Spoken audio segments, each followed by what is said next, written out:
የካሌብ አባት ከዚህ ከቤት ውስጥ ሁላችሁም ጥርግርግ ብላችሁ መውጣት አለባችሁ። ካሌብም ሆነ ቲና ቤት ውስጥ አይኖሩም በጭራሽ። ትሁት የሌለችበት ቤትማ እናንተ ልትኖሩበት አትችሉም። ትሁት ማለት ለእኔ በጣም ብዙ ነገር የዋለችልኝ ሰራተኛ የብቻ ሳትሆን ልጅ ማለት ናት። እናም እሷ ወጥታ ደግሞ እናንተ እኔ ጋ አብራችሁ ልትኖሩ አትችሉም በማለት ለካሌብ ቤት እንዲፈልጉ ይነግረዋል። ካሌብም እንዲያባዬ ትሁትም ሄዳ አንተም ለብቻ ልትቀመጥ ነው እኛም ወተን እያለ ቢለውም አዎ የኔ ልጅ እኖራለሁ። ምክንያቱም ትሁት አንተ ለቴና አግዘህ ትሁትን እንዴት እንደዚህ ትናገራታለች? ነፍሰ ጥሯን ሚስቴን እያልክ እየፎከርክ ነው። አፍህን ዝጋ ብልህም ልትሰማኝ አልቻልክም። ትሁት ያደረገቻት እኮ አስራ ለሁለት ሆነው አሰቃይተዋታል።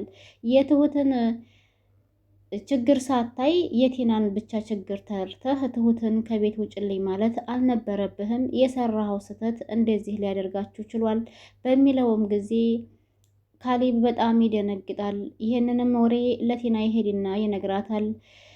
እኔ ነኝ የተበደልኩት ስትል ቲናም አውቃለሁ አንቺ ነሽ የተበደልሽው፣ ግን ደግሞ ትሁትንም ከዚህ ከቤት እንድትወጣ አድርጊያታለሁ ሲላት ቲና ደስ አላት። እሱ ጥሩ ነገር ነው ስትል እኛም ደግሞ ቤት መፈለግ አለብን ይላታል። ቲና የዚህኔ ትደነግጣለች። እንዴ ለምንድን ነው እኛ ቤት የምንፈልገው ስትለውም አባዬ እኮ ቤት ፈልጉ ብሎናል፣ ስለዚህ ቤታችንን ፈልገን እንወጣለን፣ ትሁት ከወጣች እናንተም እዚህ አትቀመጡም ብሏል እያለ ሲላትም በጣም ደነገጠች ማለት ነው ቲና። እንደዚህማ ሊሆን አይችልም፣ ለምንድን ነው እንደዚህ ያለው አለችው። እኔ ምን አውቃለሁ እንግዲህ በራሱ ቤት እኛ ምንም ልናደርገው አንችልም፣ ፈልገን ቤታችንን መውጣት አለብን ብሏታል። ይህንን ነገር ደግሞ ቲና ለዳንኤል ትደውልነትና ውጭ ላይ እንገናኝ ብላው ቆማ እየጠበቀችው እያለ ታለቅሳለች። ዳንኤል ይመጣል። ዳንኤል ሲመጣ የትሁት የቲና አይን እንዳለ አባብጦና ተደብድቦ ጠቁሮ ነበረ። ምን ሆነሽ ነው ሲላት አጋጣሚ በሰተት ቲና ትሁት መታችኝ የሚል ንግግር ስትናገር እንዴ ጭራሽ በስህተት የበራሹ ነገር ደረሰ ማለት ነው ሲላትም ዳንኤል በምን ምክንያት ነው እንደዚህ ሊፈጠር የቻለው እያለች ስትለውም ነብሰ ጡር ነበርኩ ልጅ ወረደ ብያቸው ነው ስትለው እንዴ ነብሰ ጡር ነኝ የልጅ አባት ልንሆን ነው ብለሽ ወረቀት አላሳየሽኝም ነበር ወይ እያለች ስትለውም ሲላትም ቲናም ደግሞ ያንተን የልብ ምት ለማየት ፈልጌ ነበር፣ አንተ ግን አይሞቅህ አይበርድህ ምንም አይነት ነገር አልተናገርክም፣ ደስም አላለህም አልከፋህም ስትለው ዳንኤል ምናልባችም አንቺ ውሸታም እንደሆንሽ ስላወቅኩኝ ይሆናል ምንም ያልገረመኝ ያልሞቀኝ ያልደነቀኝ ያልበረደኝ ይላታል ማለት ነው። ይህንን ንግግር ስትሰማ እኛም እኮ ከዛ ቤት ልንወጣ ነው፣ እኔም የፈራሁት ቢደርስ እሷም የፈራችሁ ደርሷል የትሁት ስትለው ማለት ይላታል ዳንኤል። ቲናም አባዬ እኮ ቤት ለቃችሁ ውጡ አለችው። ሁሉ ነገር ተበለሻሸ በኛ በሚላትም ጊዜ አዎ ተበለሻሽተዋል አለች።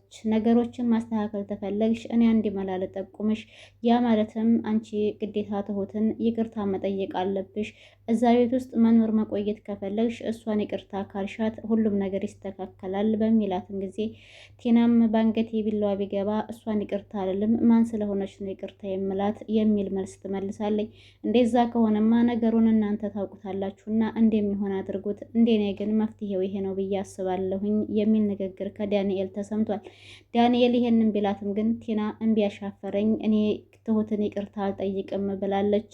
ትሁት ይሄ ጉርምስናዋ ነው ጥጋቧ እስከ መቼ እንደሆነ ባላውቅም ይቅርታ ብትጠይቃት ግን ያው አባትየውም ቢሆኑ እቤት ውስጥ እንዲኖሩ ይፈቅዱላቸዋል። ትሁት በእንትኗ በጥጋቧና በትቢትነቷ ይቅርታ መጠየቅ አትፈልግም። እዛ ቤት ውስጥ ደግሞ ቲና ማለቴ ነው ትሁት እዛ ቤት ውስጥ ከሌለች አባትየው በጭራሽ ዳንኤልንም ሆነ ካሌብን ቲናን ቤት ውስጥ ማስቀመጥ አይፈልጉም። ሰላም ሰላም፣ ውድና የተከበራችሁ የቻናል ቤተሰቦች እንዴት ናችሁ? ደህና ናችሁ ወይ? ሰላም ነኝ አልሐምዱሊላ። ጠፍቻለሁ እንዴት ተለመደው ዛሬ ተከስቼላችኋለሁ። ቤተሰብ ቪዲዮን ስትጀምሩ በላይክ ጀምሩት። የግፈኛዋ ሚስትና የሰራተኛ ፍጥጫ ከሚለው ድራማ ነው የመጣሁላችሁ። አብራችሁ ይቆዩ። እንደሚታወቀው እንግዲህ ካሌብ ከሄደበት ተመልሶ መጥቷል። ልክ ሲመጣ ግን ቤት ውስጥ ቲና አልነበረችም። አባትየውና ትሁት ነበሩ ሳሎን ያገኛቸው። ሰላም እንዴት ነሽ ትሁት ብሎ አባቱንም ሰላም ካለ በኋላ ቲና የት ሄዳ ነው ብሎ ሲጠይቀው አባትየው ምን አባቷ አቅላታለሁ የት አባቷ እንደሄደችም አላውቅም ሲል እንዲ አባዬ ምን ሆነ ነው እንደዚህ አይነት ንግግር የምትናገረው ይልና ስልክ ይደውላል። ስልክ ሲደውል ደውሎ ካበቃ በኋላ ቤት እንደመጣም ነገራት እና ስልኩን ሲዘጋ የካሌብ አባት ሆስፒታል ነው ያለችው ሲለው እንዴ ሆስፒታል ማለት ለምን ምን ሆና ነው ሆስፒታል የገባችው ሲል ትሁት እንዳላስተረፈቻት እንደደበደበቻት ይነግረዋል። በምን ምክንያት ነው ትሁት ቲና ልትደበድባት የምትችለው? ነፍሰ ጡር አይደለች ወይ? ምንስ ብትበድላት እሷ ነፍሰ ጡር ናት። እንዴት ነው ትሁት ይህን ድርጊት የምታደርገው ብሎ እብድ ይላል ካሌብ። አባትየውም አፍህን ዝጋ እባክህን፣ ሲጀመር እርጉዝናት የምትለው ልጁ ያንተ አይደለም ብዬ ሄለ ወይ ሲለው የኔ ልጅ ባይሆን ራሱ እርጉዝ የሆነችን ሴት እንዴት ነው ትሁት የምትማችው ይልና ከዛ ካጠገባቸው ተነስታ እንድትወጣ አባቱን ማውራት እንደሚፈልግ ሲነግራት ትሁትን ብድግ ብላ ካጠገባቸው ትወጣላቸዋለች። እሷ ከወጣች በኋላ ለአባትየው አባዬ ለምንድን ነው ዝም ያልካት? ትሁት እኮ ጥሩ ነገር አላደረገችም፣ በጣም ተሳስታለች፣ እንዴት ነፍሰ ጡርን ትማታለች? በሚለውም ጊዜ መጀመሪያ ትሁትን ምን እንዳደረጓት ሳታውቅ ዝም ለሀፍህ እንዲያመጣልህ አታውራ። ሲቀጥል ትሁትን እኮ አስረው ለሁለት ቅጥቅጥ አድርገው አሰቃይተዋታል። ለዛም ነው እሷ ቲናን የመታቻት። እንኳንም መታቻት ደግ አደረገቻት እያለ የካሌብ አባት ሲነግረው ካሌብ ጭራሹንም ይናደዳል። ይናደድና ከዛ ከቤት ውስጥ እንድትወጣ ያደርጋል ማለት ነው። እሷ ከወጣችም እናንተም ትወጣላችሁ የሚለው ንግግር የካሌብ አባት ሁለቱንም አስደንግጧቸዋል። ካሌብንም ቲናንም ማለት ነው። እንግዲህ ያንን ቤት የራሴ ያደርጋለሁኝ በዛም ብዬ እያለች ቲና በምትደክምበት አጋጣሚ አሁን ይሄ ክስተት ሲከሰት ደግሞ በጣም ከልቧ ነው ያዘነችው። ምክንያቱም አልጠበቀችም ነበረ። ውጡ ባላለሁኝ ብላ በጭራሽ አልጠበቀችም። ያው ዳንኤልም እንግዲህ ቤት ውስጥ መመለስ ከፈለግሽ ግዴታ ትሁትን ይቅርታ ጠይቂያት፣ ይቅርታ ከጠየቅሻት ደግሞ ቤት እንድትቀመጭ ይፈቀድልሻል ብሏታል። ያው እሷ ይቅርታ አልጠይቅም ብትልም ግን ይቅርታ መጠየቋ አልቀረም። ቤት ውስጥ ትሁት ዳንኤልና ትሁትና ካሌብ እንዲሁም አባትዬው በተቀመጡበት መታ ትሁት በቃ አባዬ እኔ ልሄድ ነው ዛሬ ትኬት ቆርጫለሁኝ መናኸሪያ አካባቢ አክስት ስላለችኝ እዛ ድሬ ነገ ወደ ሀገር ይሄዳለሁ ስትለ የካሌብ አባት እንዴ እኔ ልጅ የት ነው የምትሄጂው? በጭራሽ አትሄጂም፣ እባክሽን ሁሉንም ነገር እኔ እንዲስተካከል አደርጋለሁኝ ቢላትም እሷ ግን አባዬ ከዚህ በላይ መታገስ አልችልም፣ ምክንያቱም እኔ ለእናንተ የዋልኩላችሁ ውለታ ካሌብ በዚህ ልክ ይናገረኛል ብዬ ጠብቄው ስለማላቅ ካሌብ ደግሞ በጣም መጥፎ የሆነ ነገር ተናግሮኛል። በእኔ ምክንያት ቤታችሁ ህይወታችሁ እንዲበጠበጥ ስለማልፈልግ የግድ መሄድ አለብኝ ብላ ወስና ቆርጣ ተነስታለች። ይሄ ነገር ያሳስበው ካሌብ ደግሞ ከቤት ውስጥ እሷ ከሄደች ቤታቸው ሰላምም እንደማይኖረው ስላወቀ ቲናን ያናግራትና አንድ ላይ ሰብሰብ ብለው ትሁትን ይጠሯታል። ከጠሯትም በኋላ ትሁት እኔ የጠራሁሽ ከቴና ጋር ማውራት ያለባችሁ ነገር ስላለ እንዲሁም ከኔ ጋር ነው። እኔ የዛ ቀን ተናድጄ ስለተናገርኩሽ በጣም ይቅርታ።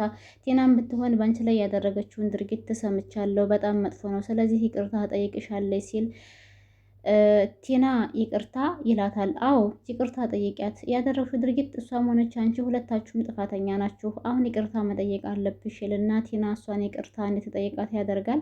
ይቅርታ ከጠየቀቻትም በኋላ እንግዲህ ያው ብትናደድም እሺ በቃ ይቅርታ ብላ ትሁትም ደግሞ ይቅርታቸውን ተቀብላ አልሄድም ብላለች። አባትየውም በቃ እሺ ካልሄዳችሁ በዚህ የምትስማሙ ከሆነ ሁላችሁም ቤት ውስጥ እንድትቀመጡ ፈቅጄላችኋለሁ፣ ማንኛችሁም ብትሆኑ አትወጡም ይላቸዋል። ደስ ይለዋል ማለት ነው። ካሌብ ቲናም እንደዚሁ ደስ ይላታል። ግን አጋጣሚ ሆኖ ሳሎን ላይ ካሌብና አባትየው እያወሩ ነበር። የሚያወሩትም ደግሞ ከዚህ በፊት ቲና ስትበድለው እና ስታሰቃየው ስለነበረው ጊዜ ነበር አባቱ ሲያወራው የነበረውና አባዬ ያማ ማን ነበረ ብርቄና ማናት ትመጣለች በለኛ እያለ ሲለው አዎ ትመጣለች፣ ከዚህ በፊት ስታሰቃየኝ ስትመታኝና ስትደበድበኝ የነበረውን ነገር ሁሉንም እነግራታለሁኝ እያለ ሲል ቲና ከበር ሆና እያዳመጠች ነበረ ማለት ነው። እንግዲህ ማን እንደሆነች ስደበድበው ስታሰቃየው የነበረችው ራሷ ናት፣ ታውቃለች። ለዛም ነው ተደብቃ ስታዳምጥ የነበረው። እንግዲህ ቀጣይ ክፍል ላይ ደግሞ ምን ይከሰታል? ብርቄ የተባለችው ይቺ ቲና ናት ማለት ነው የበደለችው የካሌብን አባት። የካሌብ አባት አንቺማ እኮ ከዚህ በፊት እንደዚህ ስታሰቃይ ነበረ፣ ግን አሁን ላይ አላስታውስም እያልኩ ስዋሻችሁ የነበረው ውሸቴን ነው እኔ ያስታውሳለሁኝ ብሎ የሚነግራቸው ይመስለኛል። እና ቲና ደግሞ ድጋሜ ሌላ ጭንቀት ይመጣባታል ብዬ አስባለሁ። እናንተስ ምን ታስባላችሁ? ቤተሰብ ለነበረን ቆይታ ከልብ አመሰግናለሁ። ከተመቻችሁ ላይክ፣ ሼር፣ ሰብስክራይብ ማድረጋችሁን አትርሱ። ሀሳብ አስተያየት በኮሜንት አስቀምጡልኝ። ሰላማችሁ በያላችሁበት ይብዛልኝ እያልኩኝ ያው ጠፍቻለሁ ለማለት ነው ዛሬ የተከሰትኩት ማለት ነው። እንግዲህ ወሬ ያላብዛባችሁ። ላይክ፣ ሼር፣ ሰብስክራይብ፣ ሀሳብ አስተያየት በኮሜንት አስቀምጡ። ባይ ባይ።